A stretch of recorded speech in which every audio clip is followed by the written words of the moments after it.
नमस्कार दोस्तों, मैं नीतीश कुमार बोर्ड टॉप में आपका स्वागत करता हूं। इस वीडियो के जरिए हम एक नए सफ़र की शुरुआत करने वाले हैं। अगर आप क्लास 10वीं में हैं और आपका बोर्ड नज़दीक आ रहा है, आप बोर्ड को लेकर तैयारी कर रहे हैं, उसको लेकर टेंशन में हैं, तो फिर ये चैनल आपके लिए बहुत ही सही डेस्टिनेशन साबित होगा। यहाँ पे हम मैथ्स को काफ़ी बारीकी से, काफ़ी सरल भाषा में समझेंगे और इस तरीके से पढ़ेंगे ताकि आपके बोर्ड एग्ज़ाम में मैक्सिमम से मैक्सिमम मार्क्स आए। फिलहाल हम हिंदी मीडियम को लेके पढ़ाना स्टार्ट करेंगे, बाद में इंग्लिश मीडियम के वीडियोस भी आएंगे। तो चलिए देखते हैं क्या करने वाले हैं इस वीडियो में। हम इस वीडियो में जैसा कि हमने आपको बताया कि 10वीं का जो सिलेबस है वो हम स्टार्ट करने वाले हैं। गणित है और हम हिंदी में बात करने वाले हैं। वैसे चैनल क्या है आपका, बोर्ड टॉप, ये है आपका चैनल का लोगो। आप आराम से जाके यूट्यूब पे सर्च कर सकते हैं और जितनी भी वीडियोस आएंगी, जैसे अभी अगर आप देखेंगे तो हम वास्तविक संख्या करने वाले हैं। वास्तविक संख्या से रिलेटेड जितनी भी वीडियोस आएंगी सब एक ही प्लेलिस्ट में रहेंगी, तो आप प्लेलिस्ट में जाकर वो सर्च कर सकते हैं। एक और बात, क्लास के बीच बीच में हम आपको बोलेंगे कि पॉज करके सोचो, तो आपको पॉज करके सोचना है। और ये क्लास का जितना भी पीडीएफ है, पीडीएफ आपको टेलीग्राम ग्रुप में मिल जाएगा, जिसका लिंक डिस्क्रिप्शन में है। आप वहाँ जाके ग्रुप ज्वाइन कर लीजिए। जितने भी पीडीएफ्स हैं वहाँ पे आपको अवेलेबल मिलेंगे। और अगर आपको कुछ डाउट्स वगैरह होता है मैथ्स करते हुए, तो डाउट हो ही सकता है। वो ज़रूरी नहीं है कि इसी टॉपिक से हो, जो टॉपिक हम पढ़ा रहे हैं दूसरा टॉपिक से भी आप वहाँ पे जाकर आराम से पूछिए, सब कुछ क्लियर होगा।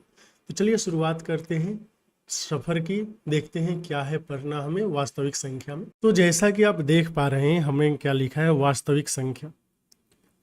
वास्तविक संख्याओं को हमने दो भागों में विभाजित किया है। एक है आपका परिमेय संख्या, एक है अपरिमेय संख्या। फिर परिमेय संख्या के बहुत प्रकार होंगे। क्या है, प्राकृत संख्या, पूर्ण संख्या, पूर्णांक संख्या। ये जो संख्याएं हैं, प्राकृत संख्या, पूर्ण संख्या, पूर्णांक संख्या, परिमेय, अपरिमेय, इसके बारे में डिटेल में हम बाद में बात करने वाले हैं इसी चैप्टर में। पहले जो है वास्तविक संख्या, आप जान ले वास्तविक संख्या को इंग्लिश में हम लोग क्या बोलते हैं, रियल नंबर्स। जब तक हम रियल नंबर्स लिख रहे हैं, आप सोचिए और बताइए, वीडियो को पॉज कीजिए, सोचिए और बताइए कि वास्तविक संख्या कहते किसे हैं। देखिए, हम वास्तविक हैं क्योंकि आप हमें ऐसे छू सकते हैं। आप वास्तविक हैं, आपके घर में जो बुक वगैरह है वो भी वास्तविक है क्योंकि आप छू सकते हैं, किसी चीज़ को खा सकते हैं, सूंघ सकते हैं। लेकिन संख्या वास्तविक कैसे होगी? क्या आप वन को जाके छू लेंगे, बोले कि नहीं कि ये देखो वन है? बिल्कुल नहीं। तो संख्या वास्तविक कैसे होगी, इसके लिए कुछ इजाद किया गया है, उसको हम बोलते हैं संख्या रेखा। तो अगर आपने आंसर दे दिया तो ठीक, आंसर नहीं दिया तो कोई बात नहीं। यहाँ पे देखिए वास्तविक संख्या किसे बोलते हैं, जिसे या जिन संख्याओं को संख्या रेखा पे, संख्या रेखा पर दर्शाया जा सके, दर्शाया जा सके। वे संख्याएं जिन्हें संख्या रेखा पे दर्शाया जा सके उसे हम क्या बोलते हैं, वास्तविक संख्या। अभी संख्या रेखा क्या होती है? संख्या रेखा एक ऐसी लाइन होगी और इसके ऊपर हम संख्याओं को क्या करते हैं, प्रदर्शित करते हैं। आपको पता होगा कि संख्या रेखा के बीच में, एकदम बीच में क्या होता है आपका जीरो। इसके दाहिनी तरफ क्या होता है, पॉजिटिव, जिसे आप धनात्मक भी बोलते हो, धनात्मक। और इसके बाईं तरफ क्या होता है, निगेटिव, जिसे आप ऋणात्मक भी बोलते हो। ठीक है, चलिए, उम्मीद करते हैं यहाँ तक चीज़ें क्लियर होंगी। अब आपसे एक और सवाल, जीरो के दाहिनी तरफ धनात्मक है, जीरो के बाईं तरफ ऋणात्मक है, तो जीरो क्या है? सोचिए, अगर आप आंसर दे पाए तो सही, नहीं तो कोई बात नहीं। जीरो जो है इसको हम बोलते हैं उदासीन। ठीक है, उदासीन, जिसे आप न्यूट्रल भी बोल सकते हैं। मतलब कि ये ना तो पॉजिटिव है ना ही निगेटिव है। जीरो के दाहिनी तरफ पॉजिटिव होता है, बाईं तरफ निगेटिव होता है। जीरो खुद क्या है, उदासीन। यहाँ तक हो गया। तो जैसे वास्तविक संख्या को हम दो भागों में बांटेंगे, एक होता है आपका परिमेय संख्या, दूसरा होता है अपरिमेय संख्या। परिमेय अपरिमेय किसे कहते हैं तो हम बाद में देखेंगे, लेकिन अपरिमेय संख्या को इंग्लिश में हम बोलते हैं इर्रेशनल नंबर, इर्रेशनल नंबर। ठीक है, तो नंबर्स बोल देंगे। और इसको प्रदर्शित किससे करते हैं, तो आपको एक बड़ा सा क्यू लिखना है, उसके ऊपर सी लिख देना है, और एक बड़ा सा क्यू लिखना है, उसके ऊपर एक लाइन दे देना है। क्यू लिख के ऊपर सी लिखेंगे या क्यू लिख के ऊपर लाइन देंगे, इसका मतलब क्या होता है, अपरिमेय संख्या। परिमेय संख्या का अंग्रेजी क्या होता है, ये आपका हो जाएगा रैशनल नंबर, रैशनल नंबर। और रैशनल नंबर को हम क्या लिखते हैं, क्यू से सूचित करते हैं। एक और सवाल आपसे है कि हम क्यों लिखते हैं, इसका आंसर आप कमेंट सेक्शन में दीजिए। अगर आप कमेंट सेक्शन में आंसर दे रहे हैं, इसका मतलब ये है कि आप वीडियो को बहुत ही बारीकी से देख रहे हैं और चीज़ों को समझ रहे हैं। ठीक, तो फिर परिमेय संख्या में हम आगे चलेंगे। तो एक होता है प्राकृत संख्या, जिसे हम क्या बोलते हैं, नेचुरल नंबर कहेंगे। नेचुरल नंबर क्या होता है हम आगे देखने वाले हैं, और नेचुरल नंबर को हम n से सूचित करते हैं। ऐसे ही पूर्ण संख्याएं होंगी, जिसे हम बोलेंगे होल नंबर्स।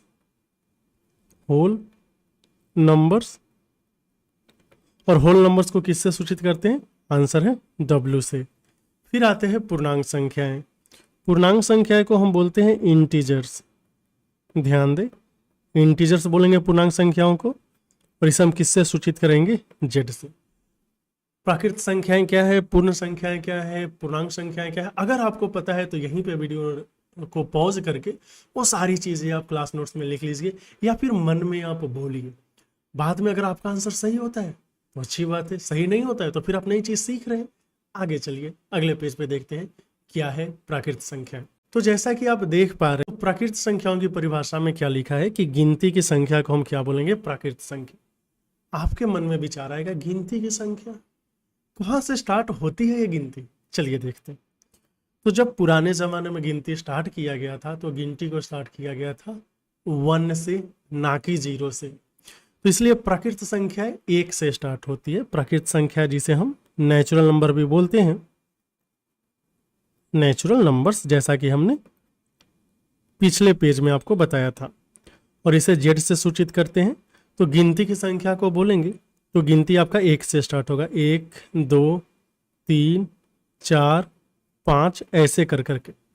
तो अगर आप देख पा रहे हैं कि गिनती आपका 1 से स्टार्ट हुआ है, 1 2 3 4 5, इसको हम प्राकृत संख्या बोल रहे हैं। तो पहला क्वेश्चन आपसे हम पूछ सकते हैं कि अच्छा तो बता दो भाई, सबसे छोटी प्राकृत संख्या क्या होगी।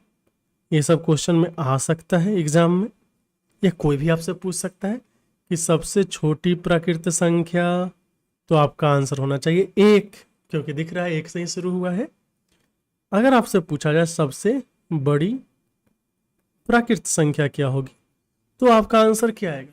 सामान्यतः लोग बोल देते हैं इन्फिनिटी, लेकिन इन्फिनिटी नहीं बोलना है, आपको बोलना है D.N.E, जिसको बोलते हैं डज नॉट एग्जिस्ट।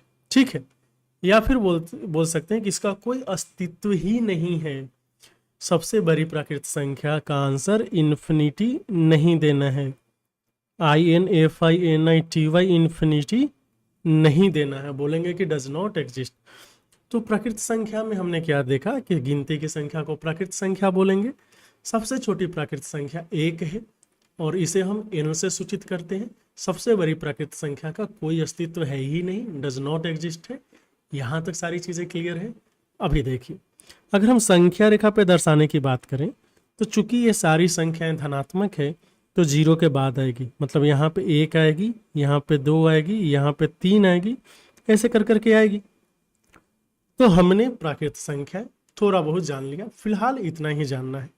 आपसे एक और क्वेश्चन है, अगर आप वीडियो को देख रहे हैं तो यहाँ पे इन्फिनिटी क्या है,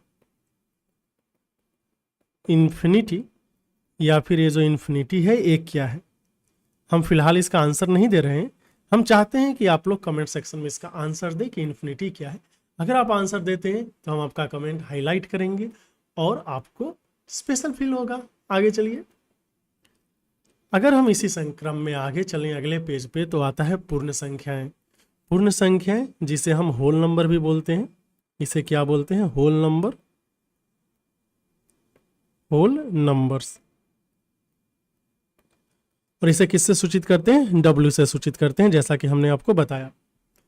अभी हम ऐसे सोच सकते हैं कि अच्छा गिनती की संख्या 1 से शुरू हुई थी, होल नंबर या पूर्ण संख्या उसमें 0 को ऐड करके, जब 0 ऐड किया गया होगा तो सोचा गया होगा कि अरे अब तो संख्याएं पूर्ण हो गई भैया, तो कुछ बचा ही नहीं। इसीलिए 0 से शुरू होने वाले जो संख्याएं हैं, तो 0 1 2 3 ये सब, अगर हम प्राकृत संख्याओं के परिवार में 0 को शामिल कर लें, तो जो नया परिवार बन के आया उस परिवार को हम क्या बोलेंगे, पूर्ण संख्या।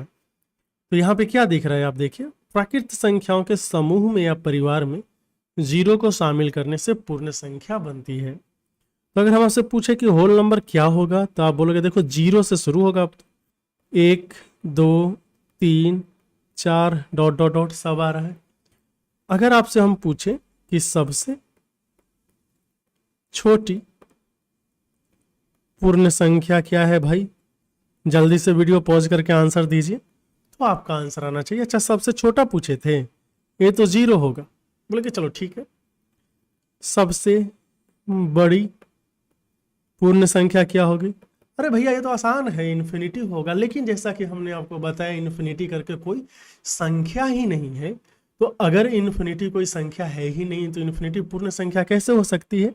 इसलिए बोलेंगे डज नॉट एग्जिस्ट। ध्यान दे, इन्फिनिटी नहीं बोलना है।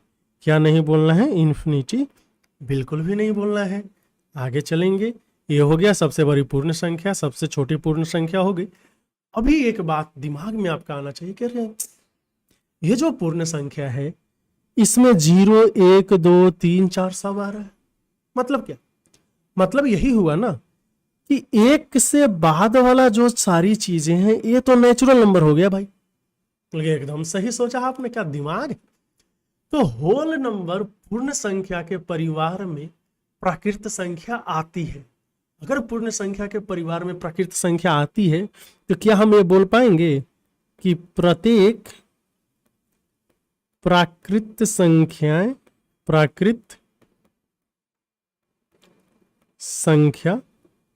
पूर्ण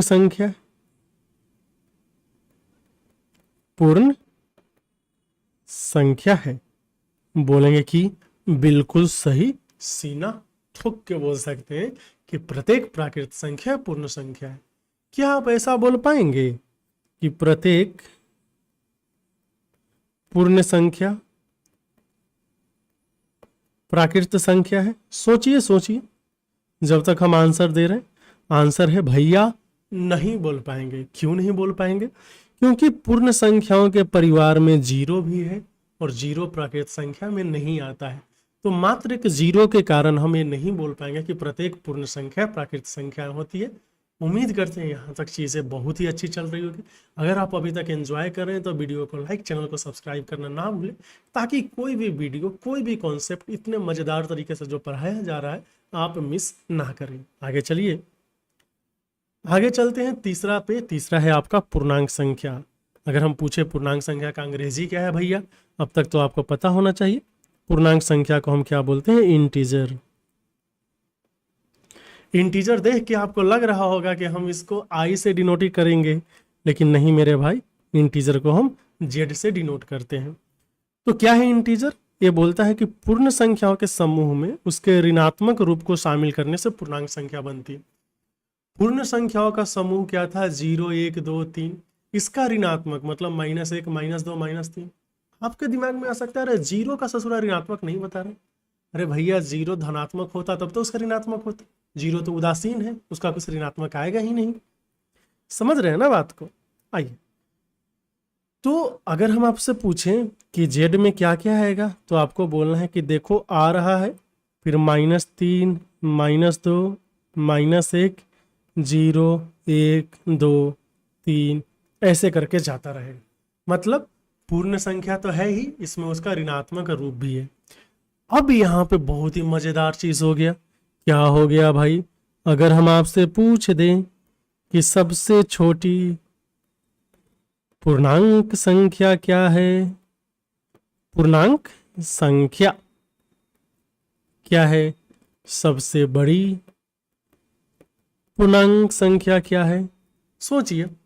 इसके पहले तो हम आंसर दे रहे थे कि 0 होगा पूर्ण संख्या में, 1 होगा पूर्णांक संख्या में, 1 होगा प्राकृत संख्या में। क्या पूर्णांक संख्या में हम बोल पाएंगे कि सबसे छोटी क्या होगी? तो आंसर है नहीं। यहां पे भी आंसर आएगा डज नॉट एग्जिस्ट। सबसे बड़ी में नहीं, डज नॉट एग्जिस्ट। क्यों? क्योंकि ये चीज है इन्फिनिटी तक जा रही है। इन्फिनिटी कोई संख्या ही नहीं है, तो सबसे बड़ी पूर्णांक कैसे हो सकती है? ये नीचे की तरफ -इन्फिनिटी में जा रही है। अगर -इन्फिनिटी कोई संख्या ही नहीं है, तो पूर्णांक संख्या कैसे हो सकती है सबसे छोटी? अभी आपको समझ में आ गया होगा कि सबसे बड़ी पूर्णांक संख्या भी डज नॉट एग्जिस्ट, सबसे छोटी पूर्णांक संख्या भी डज नॉट एग्जिस्ट। ठीक है, आगे देखो, एक क्वेश्चन का भी आंसर आप ही लोग करेंगे, पॉज करके आंसर करना है। ये है ट्रू और फॉल्स वाला है। हम बोल रहे हैं कि प्रत्येक प्राकृत संख्या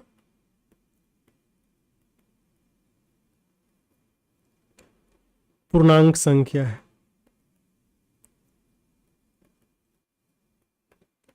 ट्रू और फॉल्स में बताना है, अभी रुकिए। और दूसरा है प्रत्येक पूर्ण संख्या पूर्णांक संख्या है। तीसरा है प्रत्येक पूर्णांक संख्या पूर्ण संख्या है। चौथा है प्रत्येक पूर्णांक संख्या प्राकृत संख्या है। जल्दी जल्दी बताइए। तो अब तक तो आंसर दे दिया होगा आपने, समझदार लोग हैं आप। तो प्रत्येक प्राकृत संख्या पूर्ण संख्या है तो बिल्कुल सही है भाई। देखो पूर्णांक संख्या में 1 2 3 ये तो आ ही रहा था, जो कि क्या है आपका प्राकृत संख्या, तो हमें बोल ही पाएंगे प्रत्येक प्राकृत संख्या पूर्ण संख्या है। ऐसे ही प्रत्येक पूर्ण संख्या प्राकृत संख्या है, ये भी बोल पाएंगे। क्यों? क्योंकि 0 1 2 3 ये सब आ रहा था। क्या ये बोल पाएंगे प्रत्येक पूर्णांक संख्या पूर्ण संख्या? आंसर है नहीं। कैसे बोल दोगे? क्योंकि पूर्णांक संख्या में तो निगेटिव भी आता है, पूर्ण संख्या में निगेटिव नहीं था। तो जहां पहला दोनों क्वेश्चन का आंसर सही है और दूसरे का क्या हो गया गलत, फिर क्या ये बोल पाएंगे प्रत्येक पूर्णांक संख्या प्राकृत संख्या है? आंसर है फिर से गलत। बोलेंगे क्यों? क्योंकि पूर्णांक संख्या में दोस्त मेरे 0 आ रहा है, प्राकृत संख्या में 0 नहीं आता है। तो उम्मीद करते हैं यहाँ तक सारी चीज़ें आपको क्लियर होंगी कि पूर्ण संख्या क्या है, पूर्णांक संख्या क्या है, प्राकृत संख्या क्या है, सबसे छोटी कौन, सबसे बड़ी कौन, क्या प्रत्येक प्राकृत पूर्ण है, क्या प्रत्येक पूर्ण प्राकृत है। अब ये सारी चीज़ों में लेके कोई घोटाला नहीं होगा। अगर आपको याद करना है तो आप ऐसे भी याद कर सकते हो, 1 सर्कल 2 सर्कल 3 सर्कल, सबसे अंदर नेचुरल नंबर, इसमें 0 ऐड कर दिया तो क्या आ गया होल नंबर, इसमें -1 -2 ऐसे ऐसे ऐड कर दिया तो क्या आ गया? बोलो इंटीजर्स, जिसे हम जेड बोलेंगे, इंटीजर्स। तो आप ऐसे भी चीज़ों को ख्याल में रख सकते हैं। उम्मीद है पूर्णांक संख्या तक सारी चीज़ें क्लियर होंगी। अब चलते हैं आगे, अगली संख्या देखते हैं। अगली संख्या जो है ये क्या है आपका? अभाज्य संख्या। अब अभाज्य संख्या किसे बोलते हैं? वे संख्याएं जो एक और स्वयं को छोड़कर और किसी भी संख्या से विभाजित ना हो, उसे हम बोलते हैं अभाज्य संख्या। अगर आप अंग्रेजी की बात करें तो अंग्रेजी में अभाज्य संख्या को बोलते हैं प्राइम नंबर्स। प्राइम नंबर्स, ठीक है।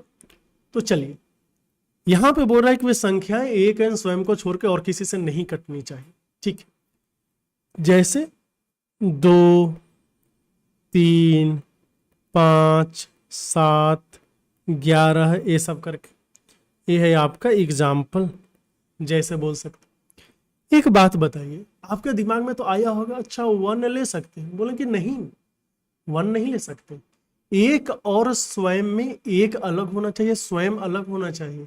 अगर हम एक की बात करें तो उसमें स्वयं भी एक है, एक भी एक है, कैसे चलेगा? तो यहां अगर आप ध्यान से देखेंगे तो आपको पता चलेगा कि सबसे छोटी अभाज्य संख्या क्या है? अभाज्य संख्या ये आपका है 2। सबसे बड़ी अभाज्य संख्या क्या होगा? ये आंसर होगा डज नॉट एग्जिस्ट, पता ही नहीं है। अभी एक और ध्यान से अगर आप देखेंगे तो 2 जो है यह एक सम संख्या है। उम्मीद करते हैं सम एंड विषम पता होगा आपको, है ना? सम संख्या क्या होता है, फिर विषम संख्या क्या होता है, ये चीजें पता होंगी। सम संख्या का मतलब 2 से विभाजित, जो भी 2 से विभाजित हो। विषम संख्या का मतलब 2 से विभाजित ना हो।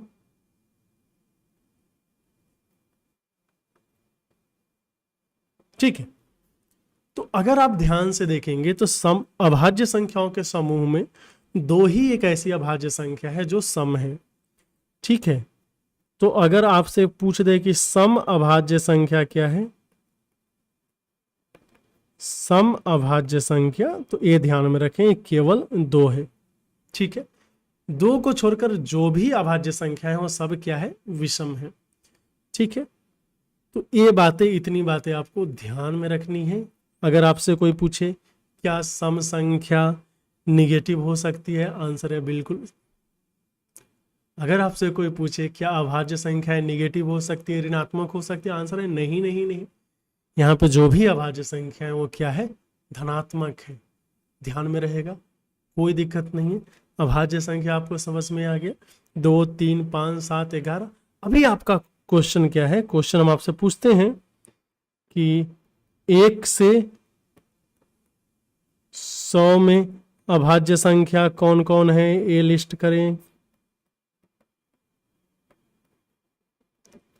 फिर अगला क्वेश्चन है 1 से 50 में अभाज्य संख्याएं कौन कौन है, ये लिस्ट करें। अभाज्य संख्याएं आपको क्या करना है, इनका लिखना है कौन कौन है, और आपको काउंट करना है और कमेंट सेक्शन में बताना है कि कौन कौन सी अभाज्य संख्याएं थी। 1 से 100 में कितनी अभाज्य संख्याएं हैं और 1 से 50 में कितनी अभाज्य संख्या है। ठीक है, आगे चलिए। अगला अगर आप देखेंगे तो ये क्या आएगा, भाज्य संख्या आएगा। अब ये भाज्य संख्या जो है इसको हम इंग्लिश में क्या बोलते हैं, कॉम्पोजिट नंबर। कॉम्पोजिट नंबर क्या है, भाज्य संख्या जो संख्या एक n स्वयं को छोड़ के कम से कम एक और संख्या से विभाजित हो। मतलब जहां हम अभाज्य संख्याओं की परिभाषा में बोल रहे थे वे संख्याएं जो एक और स्वयं से विभाजित हो, वहीं भाज्य संख्याओं की परिभाषा में होगी वे संख्याएं जो एक n स्वयं को छोड़कर कम से कम एक और ऐसी संख्या आनी चाहिए जिससे विभाजित हो। बोलेंगे अच्छा ठीक है, समझ गए। तो अब बड़ा सवाल आता है कि सबसे छोटी कंपोजिट नंबर कौन है, सबसे छोटी भाज्य संख्या क्या है। कमेंट सेक्शन में आंसर दीजिए, अभी हम वो लिखेंगे। तो कंपोजिट नंबर का जैसे लिख सकते हैं 4 6 8 9 12 15 ऐसे कर करके सबसे छोटी भाज्य संख्या है आपका 4। ध्यान दे, एक ना तो अभाज्य में आया ना ही भाज्य में आया, सबसे छोटी भाज्य संख्या क्या है भैया, 4। सबसे बड़ी भाज्य संख्या क्या होगा, फिर से अब तो आपको समझ में आ गया, ये भी होगा डज नॉट एग्जिस्ट, क्योंकि एग्जिस्ट ही नहीं करता, सबसे बड़ी भाज्य संख्या है ना। चलिए ठीक हो गया। कभी कभी आपसे पूछ सकता है क्या एक भाज्य संख्या है, या पूछेगा क्या एक अभाज्य संख्या है। तो ध्यान दे, दोनों ही केस में आपको बोलना है, दोनों ही क्वेश्चन में आंसर क्या आएगा, नहीं नहीं। मतलब एक ना तो भाज्य संख्या है और ना ही एक क्या है, अभाज्य संख्या। तो उम्मीद करते हैं यहाँ तक हमने जो संख्याएं पढ़ी है, संख्याएं आपको पता हो। सम क्या है हमने बता दिया, जो संख्याएं 2 से विभाजित होती है उसको सम बोलते हैं। दो संख्याएं 2 से विभाजित नहीं होती उसे हम क्या बोलते हैं, विषम। तो सम एंड विषम में देख लेते हैं, जिसको हम बोलते हैं odd and even number. Even number, सम संख्या, सम संख्या। ठीक है, सम संख्या में ध्यान दें निगेटिव भी हो सकता है, -4 -2 0 2 4 ऐसे कर करके जाएगी सम संख्या। सम संख्या का धनात्मक होना जरूरी नहीं है, 0 भी सम संख्या है क्योंकि 0 2 से कट जाता है। फिर एक होगा आपका ऑड नंबर। ऑड नंबर को हम क्या बोलेंगे, विषम संख्या। विषम संख्या क्या होगी, वे संख्या जो 2 से ना कटे, इसमें भी निगेटिव हो सकती है, -3 -2 माइनस माइनस 2 नहीं, -3 के बाद -1, फिर 1, 3, 5, ये सब क्या है? विषम संख्या। हमारा क्वेश्चन आपसे है कि सबसे छोटी सम संख्या है, सबसे छोटी विषम संख्या क्या होगी? सबसे बड़ी सम संख्या, सबसे बड़ी विषम संख्या क्या होगी? इसका आंसर या तो आप कमेंट सेक्शन में दें या फिर आप अपने जो क्लास नोट्स है ना, उस नोट्स में लिख लीजिए, आगे काम आएगा। ठीक है, तो यहाँ तक जो हमने संख्या का क्लासिफिकेशन किया, संख्या का वर्गीकरण किया, उम्मीद करते हैं सब चीज़ें क्लियर होंगी, अच्छे से समझ में आ गई होगी। फिर भी अगर कोई समस्या रहती है तो आप कमेंट सेक्शन में जरूर पूछिए। तो अब देखते हैं परिमेय संख्या क्या है। परिमेय संख्या, जिसको हम बोल चुके हैं कि रैशनल नंबर भी बोलते हैं, हिंदी में क्या, इंग्लिश में इसको क्या बोलेंगे? Rational number, TIONAL, rational number. और इसे किससे सूचित करते हैं बताइए जल्दी से? इसको हम Q से सूचित करते हैं। हमने आपसे पूछा था Q से क्यों सूचित करते हैं, क्योंकि Q से होता है कोसेंट।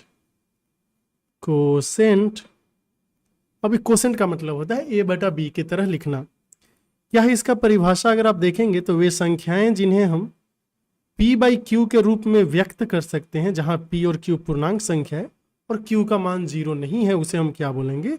परिमेय संख्या। तो देखिए P/Q के रूप में होना चाहिए, PQ क्या होना चाहिए? PNQ, ये दोनों क्या होना चाहिए? पूर्णांक होना चाहिए। और ध्यान दें Q का वैल्यू 0 नहीं होना चाहिए। PNQ पूर्णांक संख्या है, इसको लिखने का एक और तरीका है कि PNQ ऐसे E लिख देना है। E का मतलब होता है एलिमेंट ऑफ, या इसको हम बोलते हैं बिलोंग्स टू। ठीक है, इसका मतलब होता है कि एक परिवार का सदस्य है। ठीक है, परिवार का सदस्य, और ये क्या होना चाहिए? जेड क्या होना चाहिए? इंटीजर। इंटीजर का मतलब होता है पूर्णांक। तो PQ पूर्णांक होना चाहिए तथा Q 0 नहीं होना चाहिए। उदाहरण के तौर पे अगर हम आपको बोले कि 3/2 क्या होगा? बोले बिल्कुल होगा। -3/5 होगा?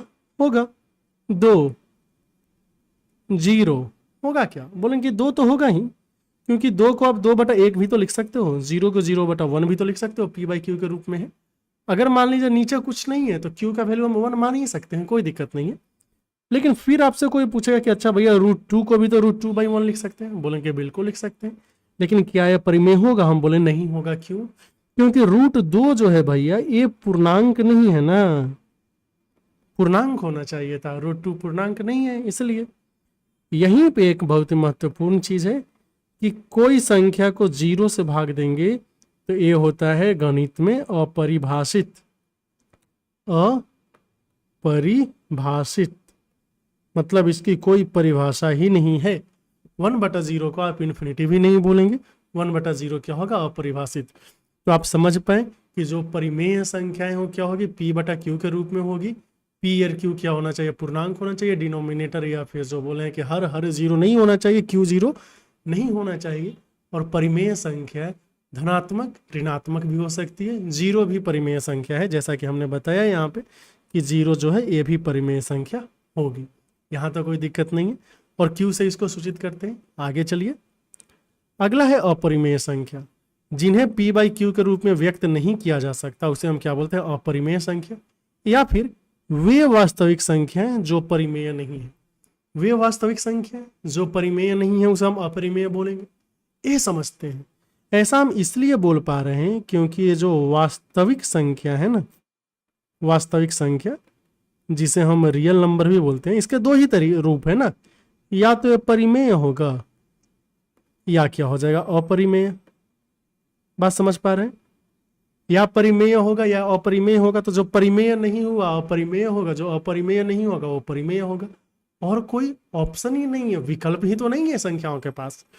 तो वास्तविक संख्याएं जो परिमेय नहीं है उसे अपरिमेय बोलेंगे। और इसे हम क्या बोलते हैं अंग्रेजी में? Irrational number.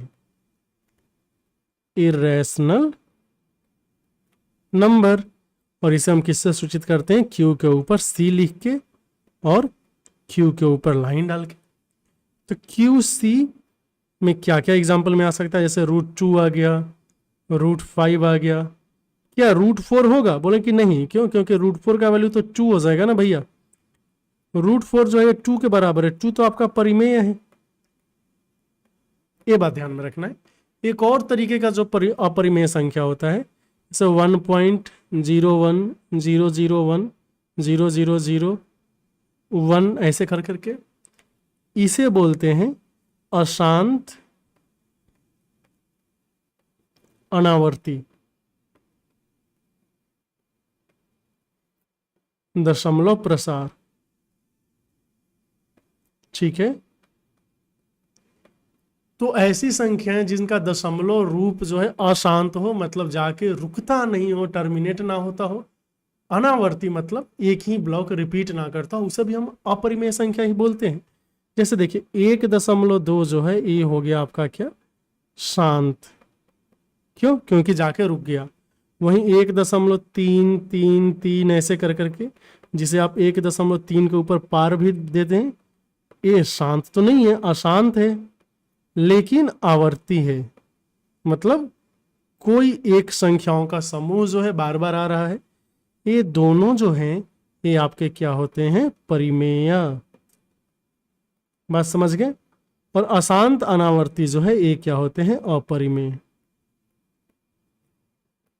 तो ये चीजें ध्यान रखनी है आपको, परिमेय क्या होता है, अपरिमेय क्या होता है, आप समझ गए। अब हम चलते हैं आगे। अगला चीज जो आपको जानना है ये है अंकगणित का आधारभूत प्रमेय। क्या है अंकगणित का आधारभूत प्रमेय? ये देखने में आपको बहुत ही सामान्य सा लगेगा, लेकिन बड़े काम की चीज है। पहले इसको अंग्रेजी में क्या बोलते हैं ये देख लीजिए। इसको अंग्रेजी में हम बोल देंगे फंडामेंटल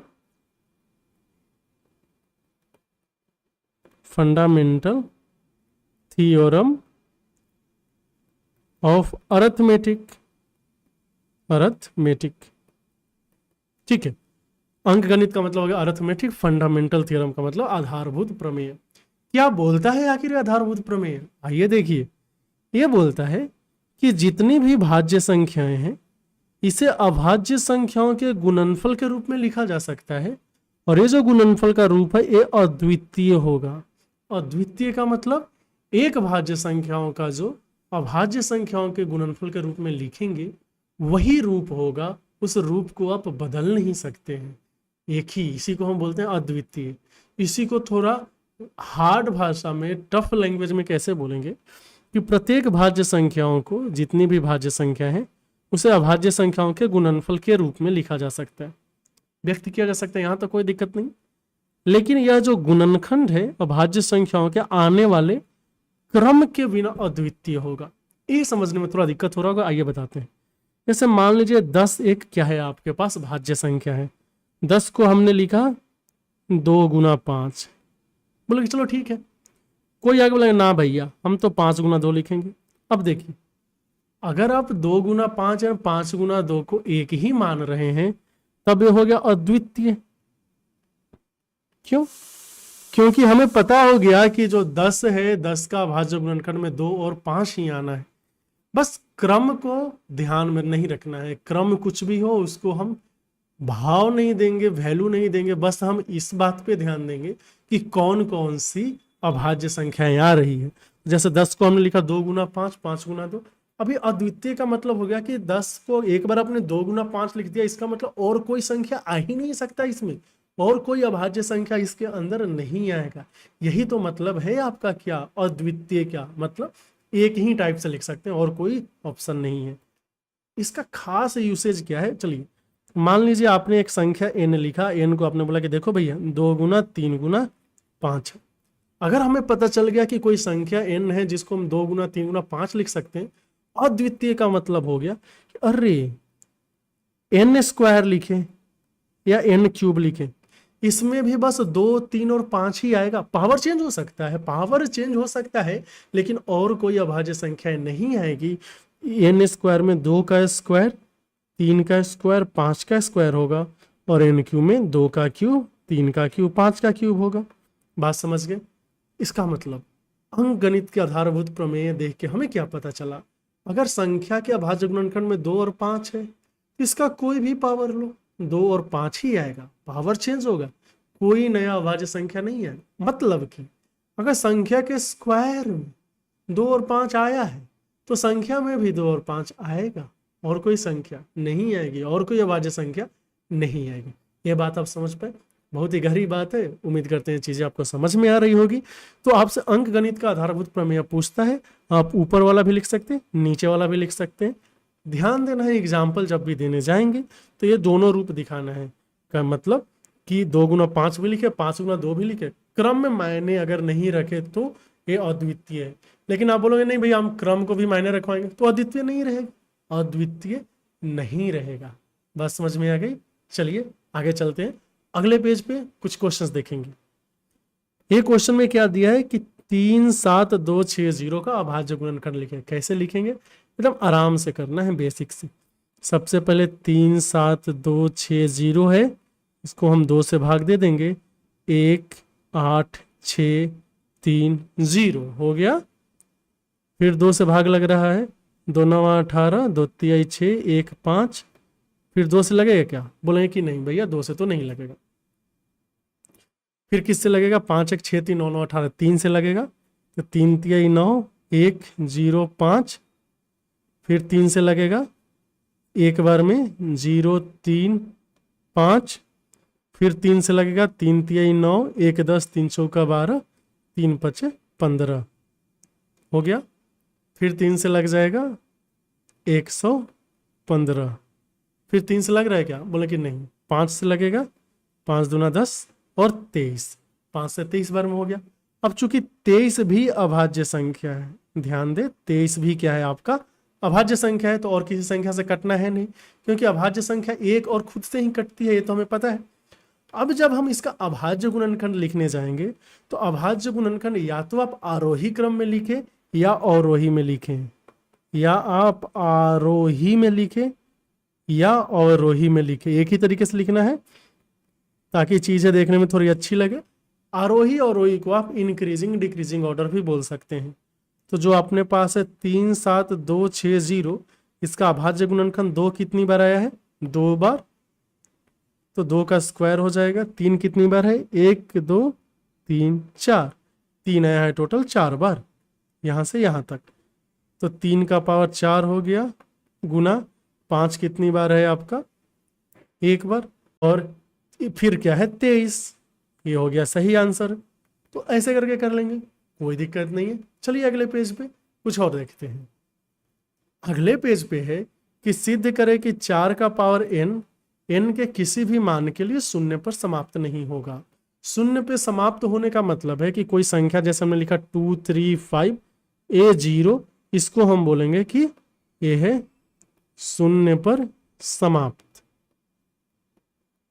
ठीक है, यही 2 3 5 लिखते हैं, यह शून्य पर समाप्त नहीं हो रहा। बात समझ गए?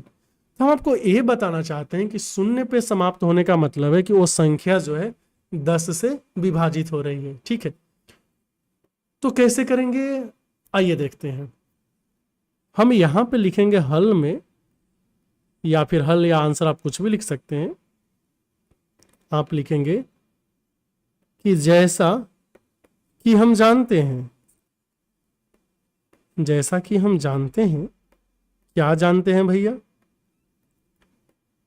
शून्य पर समाप्त होने के लिए, समाप्त होने के लिए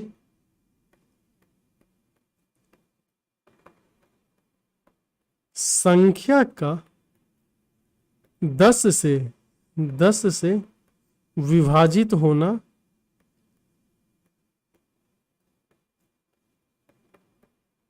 अनिवार्य है। क्योंकि भैया अगर शून्य पे समाप्त हो रही है तो 10 से तो विभाजित होगी ही, क्यों? क्योंकि 0 लास्ट में आ रहा है तो 10 गुना में होना ही चाहिए। बोले कि हाँ ये बात तो सही है। अब जो 10 है इसको आप लिखेंगे 2 गुना 5, मतलब कि 10 आने के लिए 2 के साथ साथ 5 भी आना जरूरी है। अभी आपको क्या करना है कि 4 का जो अभाज्य गुणनखंड है ये है 2 गुना 2।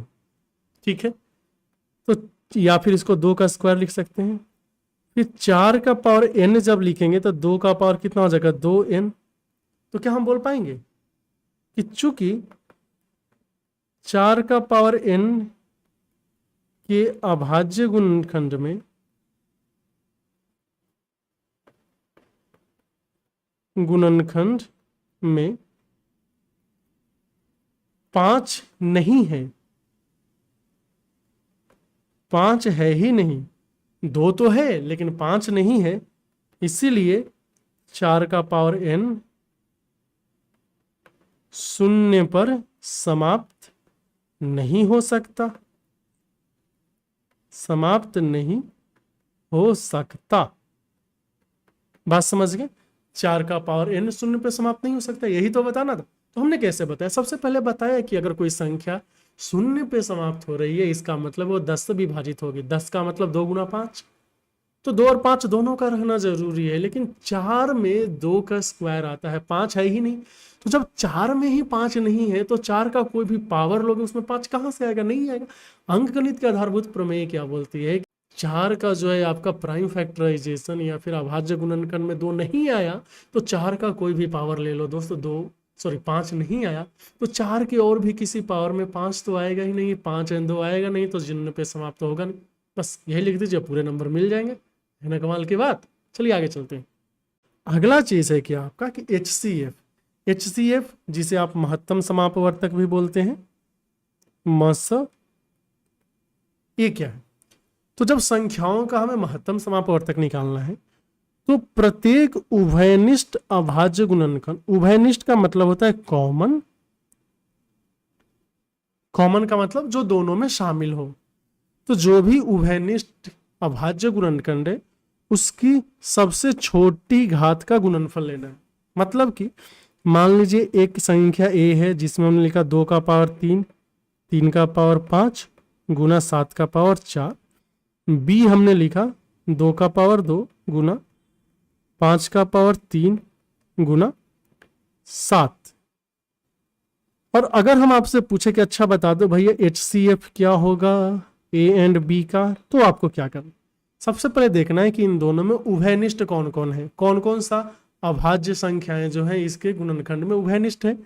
तो A में भी 2 है, B में भी 2 है। बोले कि चलो ठीक है, लेकिन 2 का न्यूनतम घात क्या है? ऊपर वाले में 3 है, नीचे वाले में 2 है, तो जो न्यूनतम घात है वही लिखेंगे। फिर उसके बाद क्या 3 दोनों में शामिल है? नहीं। क्या 5 दोनों में शामिल है? नहीं। क्या 7 दोनों में शामिल है? हाँ, तो 7 लिखेंगे। 7 का न्यूनतम घात क्या है? 1। तो ये हो गया कितना? 28। ये इसका सही आंसर हो गया। ऐसे करना है। एक और देख लीजिए, मान लीजिए A लिखा हमने, B लिखा, फिर C लिखा। A को हमने लिखा 2 का स्क्वायर गुने 3 गुना 5 का पावर 3। B को लिखा 3 का स्क्वायर गुना 5 गुने 7 का पावर 11। C को लिखा है 2 गुना 3 गुना 5 का पावर 4। और हमने पूछा कि HCF ऑफ ABC क्या होगा भैया? कोई दिक्कत नहीं, देखेंगे क्या 2 तीनों में है? बोलेंगे कि नहीं, तो 2 को नहीं लिखेंगे। क्या 3 तीनों में है? बोलेंगे कि है। तो 3 का सबसे छोटा पावर क्या है? देखिए सबसे छोटा पावर 1 है, तो 1 लिख दिया। क्या 5 तीनों में है? बोलेंगे कि है। 5 तीनों में है, तो 5 का सबसे छोटा घात क्या है? 1, तो हमने 5 लिख दिया। ये मिलके कितना आ गया? 15। तो 15 ही इस क्वेश्चन का क्या हो जाएगा? सही आंसर। अगला देखिए, अगला है LCM जिसे हम लघुत्तम समापवर्तक या फिर लसा भी बोलेंगे। लसा क्या बोलता है? ये बोलता है संख्याओं में संबद्ध। संबद्ध का मतलब हो गया कि उपस्थित, उपस्थित। तो संख्याओं में उपस्थित जितनी भी अभाज्य संख्याएं हैं, अभाज्य गुणनखंड है, उसका सबसे बड़ी घात लेना है और सबसे बड़ी घात लेके गुना करना है। जहां हम HCF में उभयनिष्ठ का छोटी घात ले रहे थे, वहीं LCM में जितने भी अभाज्य गुणनखंड है सबका सबसे बड़ा घात लेना है, फिर गुना करना है। तो ऊपर जो क्वेश्चन आपने लिखा था A वाला, यहाँ पे A एंड B वाला, A का वैल्यू क्या था? 2 का पावर 3 गुना 3 का पावर 5 गुना 7 का पावर 4।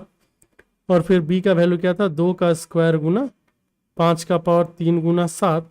अगर हम आपसे पूछे कि LCM of A and B कितना होगा दोस्त, तो आपको देखना है क्या 2 दोनों में शामिल है? तो कोई बात नहीं, 2 का सबसे बड़ा पावर लिखो। 3 का सबसे बड़ा पावर क्या है? 3 का पावर 5, 5 का सबसे बड़ा पावर 5 का पावर 3, 7 का सबसे बड़ा पावर 7 का पावर 4। ये होगा आंसर। ठीक है। वहीं अगर जो A वाला है यहाँ पे जो ABC हमने लिखा था, इस ABC का अगर हम LCM लिखने जाए ABC तो क्या होगा देखिए, 2 का सबसे बड़ा पावर देखिए क्या है 2, तो 2 का हमने स्क्वायर लिख लिया। 3 का सबसे बड़ा पावर क्या है 2, तो 3 का स्क्वायर लिख लिया। 5 का सबसे बड़ा पावर क्या है 4, तो 5 का स्क्वायर लिख लिया। 7 का सबसे बड़ा पावर क्या है 11। ये हो गया आपका आंसर। तो यहाँ पे हम चीजें समझ पाए कि LCM एंड HCF कैसे निकालना है। अगर आपके पास अभाज्य गुणनखंड है तो LCM निकालने के लिए क्या करना है, जितने भी अभाज्य संख्या है सबका सबसे बड़ा पावर लेके गुना कर दो। वहीं अगर हम HCF की बात करें तो जो भी कॉमन चीजें हैं, कॉमन अभाज्य गुणनखंड है, उसका सबसे छोटा पावर लेके गुना कर दो, हो गया, है ना। तो यहाँ पे हमने 2 तरह का देखा, एक 2 नंबर एंड 3 नंबर, 4 5 जितना भी है उसमें निकाल सकते हैं। आगे चलिए, यहाँ पे जो है एक चीज ध्यान में रखना है जो बहुत ही ज्यादा महत्वपूर्ण है, ये बहुत ही ज्यादा इंपॉर्टेंट है। क्या बोलता है कि 2 संख्याओं का लघुत्तम समापवर्तक का जो महत्तम समापवर्तक का गुणनफल जो होता है वह संख्याओं के गुणनफल के बराबर होता है। उदाहरण लेके देखते हैं। जैसे मान लीजिए हमने A लिया, B लिया, A का वैल्यू लिया 2 का पावर 3 गुना 3 और B का पावर लिया 2 गुना 3 का स्क्वायर गुना 5। अगर आपसे पूछे कि HCF ऑफ AB कितना होगा, बोलोगे देखो कॉमन संख्या क्या है 2, 2 का सबसे छोटा घात 1, 3 का सबसे छोटा घात 1, मतलब 6 आ गया, जिसको 2 गुना 3 लिख सकते हैं। LCM ऑफ AB कितना होगा भैया, बोलेंगे देखो भैया LCM जो निकालना है ना वो सबसे बड़ा पावर लेना है, तो 2 का सबसे बड़ा पावर क्या है 2 का पावर 3, फिर 3 का सबसे बड़ा पावर 2 एंड 5 हो गया। बोल के चलो ठीक है, अभी यहाँ पे LCM एंड HCF को गुना करो, तो 2 का पावर कितना रहे 4, 3 का पावर कितना रहे 3 और 5। संख्याओं को गुना करो, 2 का पावर 3 एंड 2 मिलकर क्या आएगा 2 का पावर 4, 3 और 3 का स्क्वायर मिलकर 3 का पावर 3, फिर 5। देखिए आ गया ना। तो यही बता रहे थे कि LCM एंड HCF का जो गुणनफल होगा 2 संख्याओं के लिए वो संख्याओं के गुणनफल के बराबर होगा। ये बात आपको ध्यान रखना है। ये नोट हो गया। और यहाँ पे देखिए नोट में एक और पॉइंट कि LC फॉर 3 नंबर्स, अगर आपके पास 3 संख्या है फॉर 3 नंबर्स ABC, 3 संख्याओं के लिए LCM और HCF का गुणनफल जो है वह संख्याओं के गुणनफल के बराबर नहीं होता है। ये हम लिखेंगे जेनरली। अब पूछ सकते हो कि हम जेनरली क्यों लिख रहे हैं। जनरली इसलिए लिख रहे हैं कि कभी कभी ऐसा केस आ ही सकता है जिसमें बराबर हो, लेकिन सामान्यतः ये दोनों बराबर नहीं होंगे। 2 संख्याओं के केस में हमेशा ही बराबर होंगे। चलिए चलते हैं आगे। तो एक क्वेश्चन देख लेते हैं। क्वेश्चन नंबर 3 में है कि अभाज्य गुणनखंड विधि से 96 एंड 404 का HCF ज्ञात करना है। तो सबसे पहले हम क्या करेंगे, 96 एंड इधर हो गया 404, इसका हमें गुणनखंड लिखना पड़ेगा, अभाज्य गुणनखंड। तो 96 को क्या लिख सकते हैं, देखिए 2 से करेंगे तो कितनी बार में जाएगा 48, 2 से 24, 2 से 12, 2 से 6, 2 से 3, कितना आ गया 2 का पावर 5 गुना 3। यहाँ तक हो गया। अभी हम आते हैं किस पे 404 पे। तो 404 का जब अभाज्य गुणनखंड आप लिखने जाएंगे, 404 यहीं पे लिख लेते हैं। तो 2 से 202, फिर 2 से 101, और 101 जो है दोस्त ये है आपका अभाज्य संख्या। अगर 101 अभाज्य संख्या मतलब और कुछ होगा ही नहीं, तो इसको हम लिख लेंगे 2 का स्क्वायर गुना 101। हो गया बात। अभी आपको क्या करना है, इसका HCF निकालना है। HCF के लिए क्या करते हैं, जो भी पावर है उसमें देखना है जो भी अभाज्य संख्या है उसमें कॉमन कौन है और सबसे छोटा घात। तो 2 कॉमन है, 2 का सबसे छोटा घात 2 है, तो 2 का स्क्वायर कितना हो गया 4। LCM जब लिखने जाएंगे तो जितने भी अभाज्य संख्या है उसका सबसे बड़ा पावर, तो 2 का सबसे बड़ा पावर 5 है, 3 अकेला है, फिर हो गया 101। इसको कितना लिख सकते हैं 32 और 32 96, और 96 को 101 से गुना करेंगे तो कितना आएगा 9696।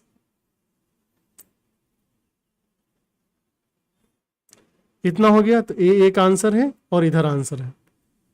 और क्या दिया, HCF ज्ञात कीजिए और इनका LCM ज्ञात कीजिए, बस हो गया, और कोई दिक्कत ही नहीं है। आगे चलिए। अगला जो क्वेश्चन है इसमें क्या दिया है कि संख्या 6, 72 और 120 है, इसका अभाज्य गुणनखंड विधि से एलसीएम तथा एचसीएफ ज्ञात करना है। देखिए 6 का अभाज्य गुणनखंड तो आसान है, 2 गुना 3 लिख लेंगे। 72 का क्या लिख लेंगे, आइए देख लीजिए। 72 इधर है, 2 से 36 बार में, 2 से 18 बार में, 2 से 9 बार में, 3 से 3 बार में, मतलब 2 का पावर 3 है और 3 का पावर 2 है। ऐसे ही 120 को जब लिखने जाएंगे तो 120 का क्या आ जाएगा, 2 से 60, 2 से 30, 2 से 15, 3 से 5, तो 2 का पावर 3 गुना 3 गुना 5, ये हो गया। अभी आपको क्या निकालना है, एचसीएफ ना, तो एचसीएफ कितना हो जाएगा देखना है, कौन कौन क्या है कॉमन है। तो 2 जो है तीनों जगह है, इसका सबसे छोटा पावर 1, फिर 3 तीनों नंबर में है, सबसे छोटा पावर 1, तो ये आ गया एचसीएफ 6 आ गया। वहीं एलसीएम निकालने जाएंगे तो इसी में क्या करना है, सबसे बड़ा पावर लेके गुणा करना है। तो 2 का सबसे बड़ा पावर कितना आ रहा है, 3, 3 का सबसे बड़ा पावर कितना है, 2, और 1 हो गया कितना आपका 5, कितना हो जाएगा 2 3 8 5 40 नवा 360। इसका सही आंसर कितना आ गया, 360, ये दोनों हो गया।